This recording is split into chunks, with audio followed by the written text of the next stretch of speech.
Поранешниот председател Доналд Трамп се сретна со израелскиот премиер Бенјамин Нетањаху минатиот месец. No president has done what I've done. Ниту еден председател не го направи она што јас го направив за Израел и секогаш сме имале многу добри односи. Трамп претходно го критикуваше Нетањаху за безбедносни неуспеси за кои тврди дека го овозможиле нападот на Хамас на 7 октомври. Непредвидливоста беше белек на надворешната политика на Трамп додека беше на функција.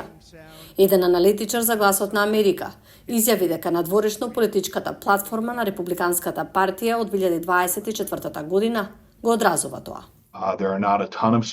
Нема премногу специфики, тоа му дава предност да може да ја обликува политиката на начин на кој тој смета дека одговара во моментов, наместо да се заложи за политики на почетокот на мандатот. Колегите на Трамп, републиканци, тврдат дека апликацијата за социјални медиуми TikTok е контролирана од кинеската влада и може да се користи за пристап до информации на корисниците и за влијание врз политичките убедувања.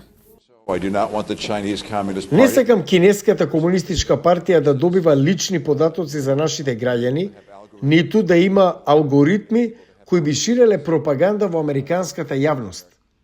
Но Трамп ја смени својата позиција за забрана на TikTok оваа година.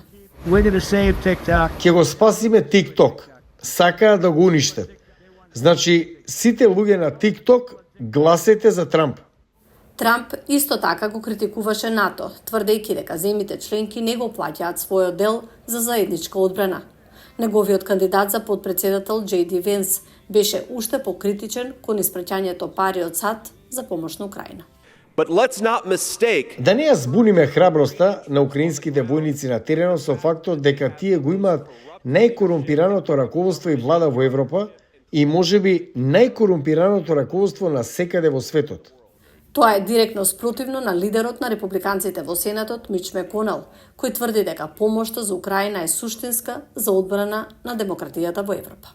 Веќе не е сигурно дека Америка ќе одговори на агресијата со огромна сила или дури дека 100% ќе ги поддржи нашите сојузници. Аналитичарите велат дека повиците на Трамп да ги зголеми тарифите доколку биде избран за втор мандат може да предизвикаат најголем конфликт со републиканските законодавци.